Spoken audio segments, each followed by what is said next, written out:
Hello. How are you doing?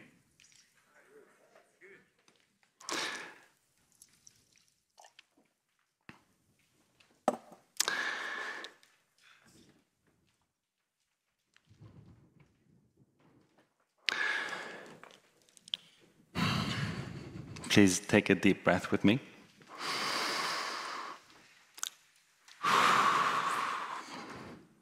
To ease my nerves.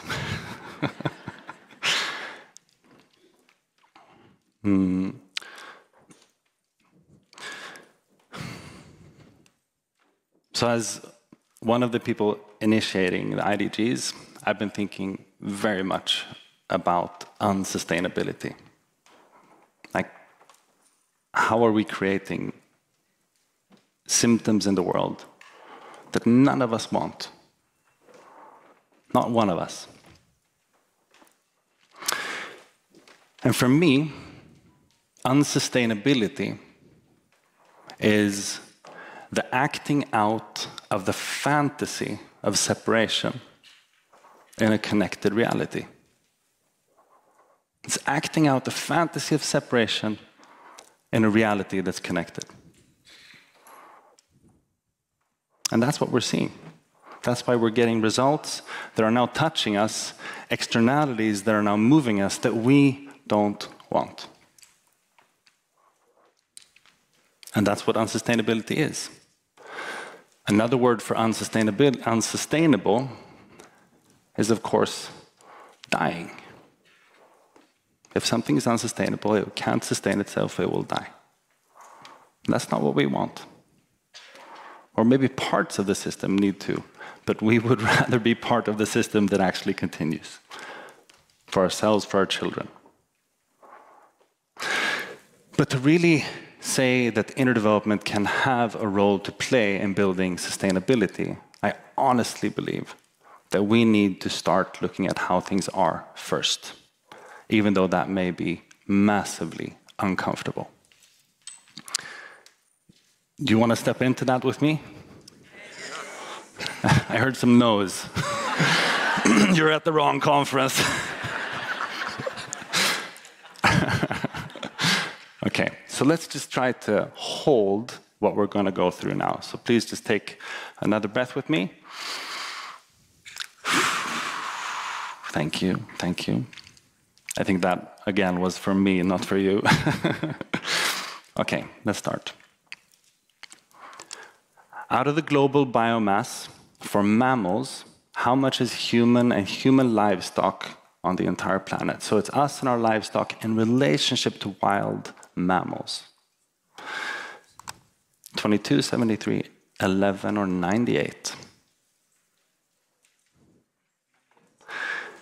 The answer is 98. There are more or less no more wild animals out there. It's just us and our livestock.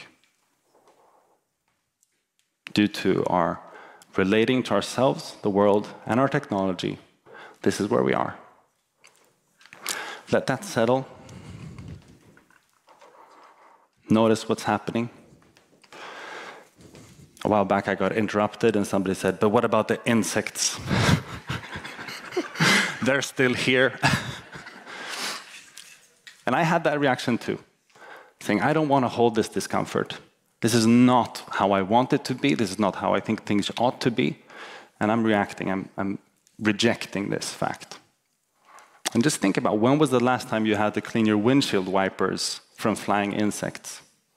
It was probably when you were a kid, because 80% of them are gone too. 90% of the big fish are gone. Sharks, swordfish, tuna, gone. There are more tigers in Texas, only Texas, than there are tigers wild on the entire planet.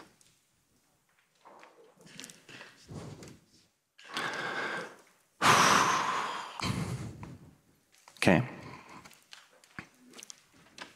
Next one. What kills more people globally? Is it Terrorism, murder, war, or suicide. I'm hearing it. Suicide kills more people than terrorism, murder, war combined. Combined.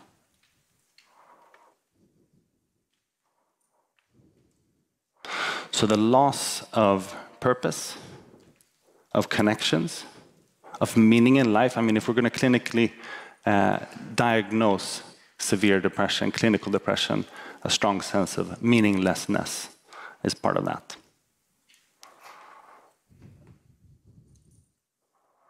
And one could also reflect here that if we have an epidemic of mental illness in society, and a large part of that is due to depression, meaninglessness, is the problem on the individuals feeling meaninglessness or the society creating a disconnection between us and things we want to contribute to?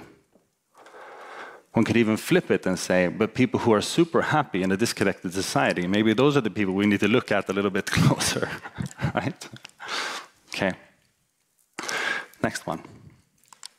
How many people are engaged at work globally that actually care about what they are doing? We spend 80,000 hours of our lifetime at work. That's where we have the biggest impact on the world. 15, 73, 68, or 32. By now you know me, you're like, choose the worst one. Right? And yeah, you're right. 1 out of 8. I mean, that's like you guys in this entire scene. It's you guys care about what you do, and the rest are like, not so much, when is lunch? Okay? It's how we lead our lives, and we don't want to be part of it.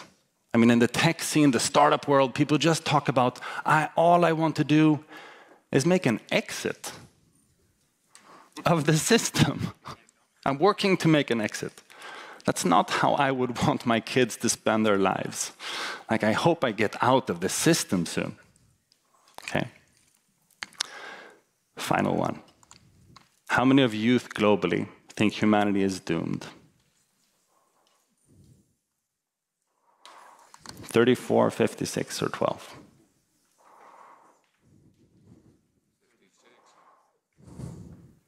More than every other kid you meet on the street thinks humanity is doomed. Thinks that the human project is something that we can give up on, and I'd rather be scrolling to kind of numb whatever I'm feeling. I don't want to engage. I don't want to change. I don't want to be part of this. Okay? No one wakes up in the morning wanting this.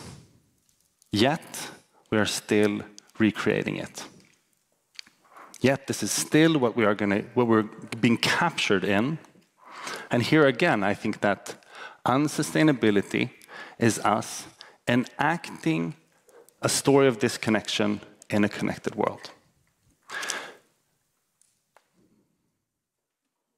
A while back, the UN said, we have to have a map for all this unsustainability, right? And they made these. Together with Jakob Trollbeck, who led the design work, amazing work. But it was saying, let's not have competing initiatives here, but just let's have a map that could actually create a conversation that could change the game. And everybody knows that this is simplistic. We know that this is just a rough map. This isn't sustainability. This isn't the change that needs to happen. But this is a signpost that points us towards a conversation that we can have.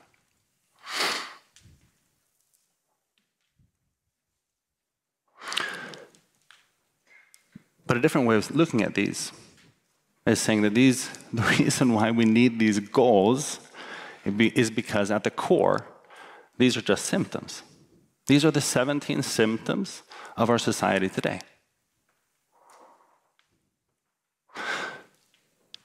Ask yourself the question, take a couple of seconds, ask yourself the question, why are we talking about sustainability today? Where does that need come from?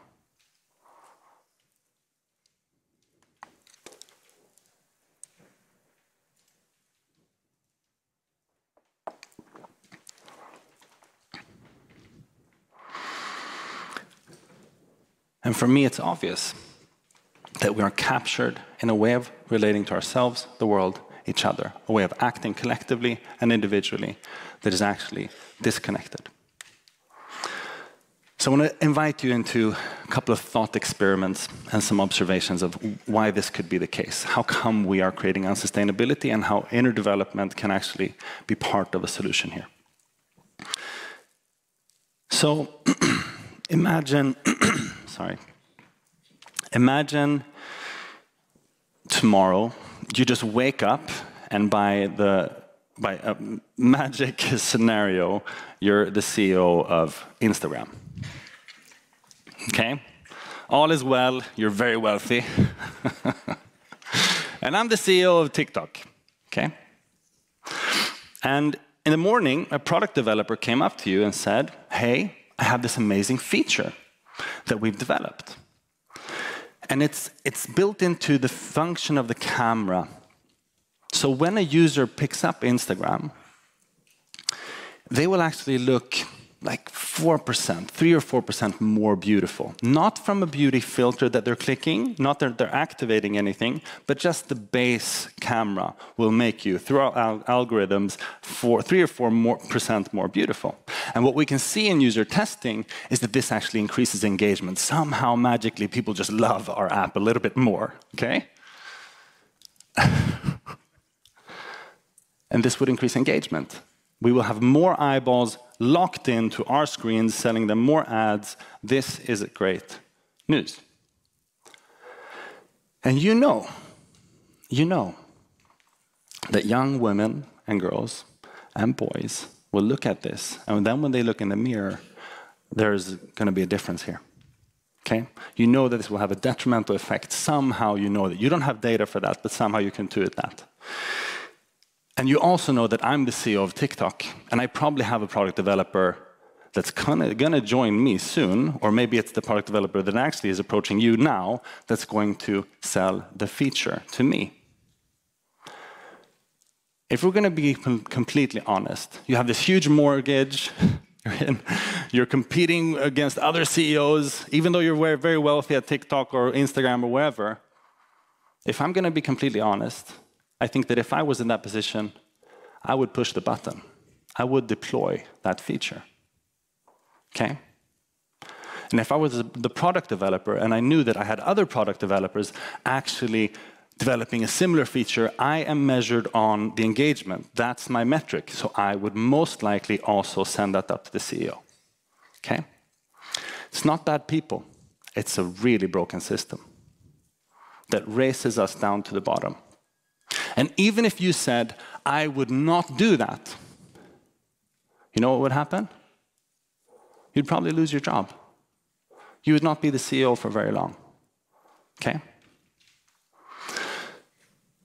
So we're caught in these stories and in this game that actually externalizes cost on the world. And governments try to catch up, they try to patch this, they try to limit this, but it's always after the fact. And nature, or the context, the social context and the physical nature is paying the price continuously, always. Embedded in this way of looking at the world, embedded in us, is this historical, old story. And it's an old story of how we organize ourselves, it's an old story of happiness, it's an old story of identity. And it looks something like this. The world and your life is a competition. And the goal is to become a winner. Don't be a loser, right? Winners have a lot of two things.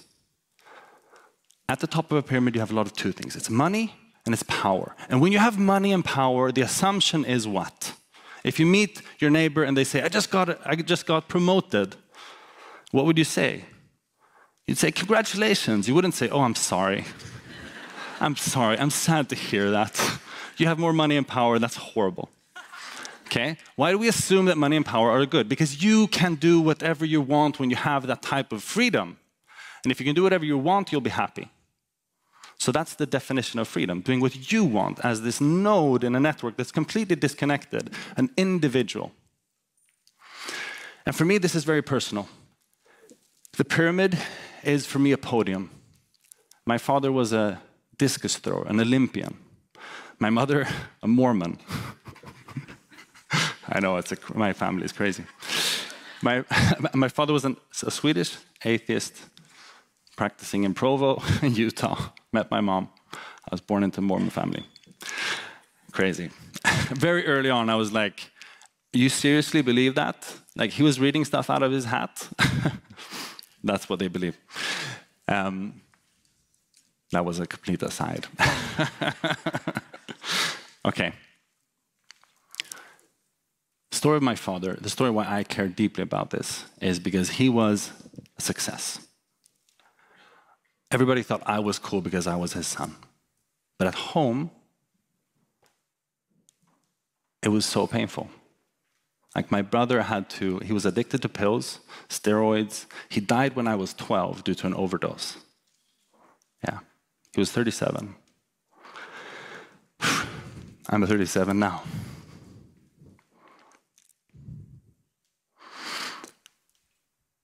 And I remember one morning my brother had to lift him out of his cereal because he had fallen asleep.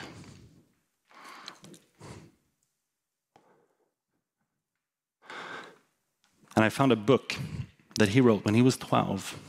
He got an assignment from his teacher, say, what is your dream? And his dream was, I want to be the best discus thrower on the planet. And when you hear that, maybe you think like, wow, amazing, ambitious. He must love discus. But his dream was not, I want to be the best. I want to do discus as much as possible. It was, I want to be the best. And for me, that means he thought that something would happen. He thought that he would be happy or loved if he became the best. And he chose to sacrifice as much as he could to become the best because he really thought that was true. If I do X, I will feel this. It's the worst equation for happiness you've ever heard, I promise. There's no research backing that at all. And the consequence of that story of happiness was a story where he thought of himself as separate from the context and he externalized. And this is the recipe for success. Care less, sacrifice more. Okay? It's the easiest way to increase your speed. The problem is increasing speed can never compensate for going in the wrong direction. Okay?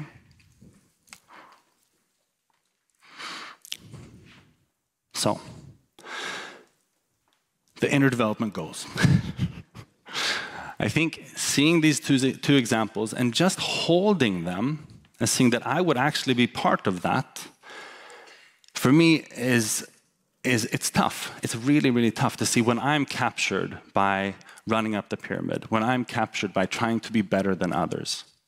And to be more curious about when I'm actually part of this old story than when I'm identifying with I'm the new hero. Because if we look at the inner development goals, there are some things, we're seeing this massive movement. There's something resonating deeply with people here.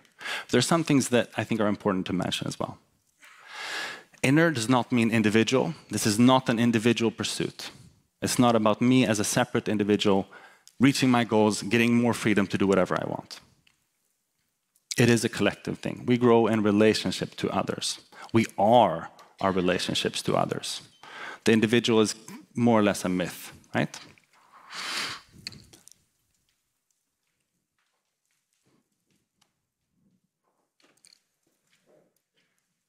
Secondly, knowing more about inner development won't necessarily do it.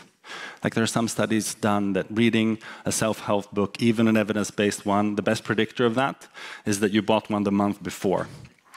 Because they don't really do it. Like, knowing more maybe even makes me think that I know more, thinks that I am more, and then I'm not as curious of finding where I'm not humble, curious, courageous, loving. Okay? Thirdly,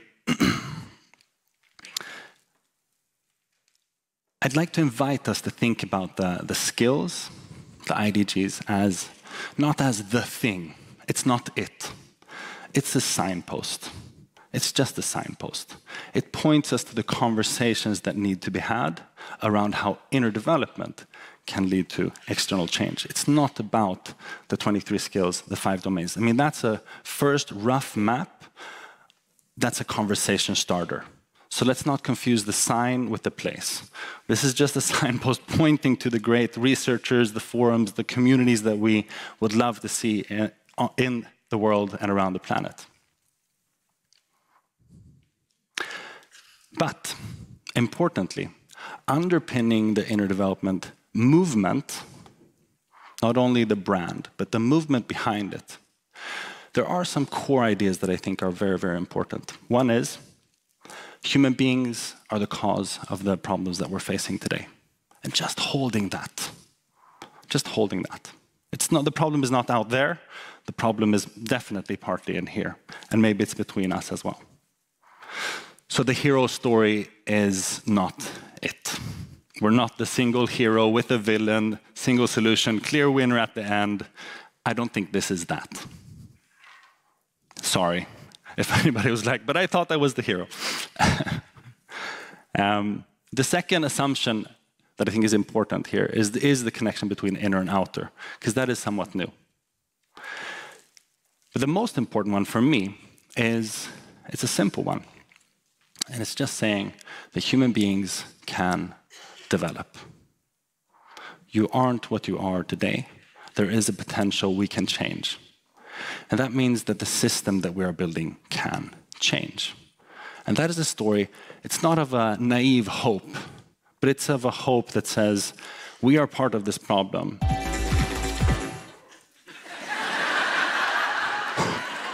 Maybe I need to...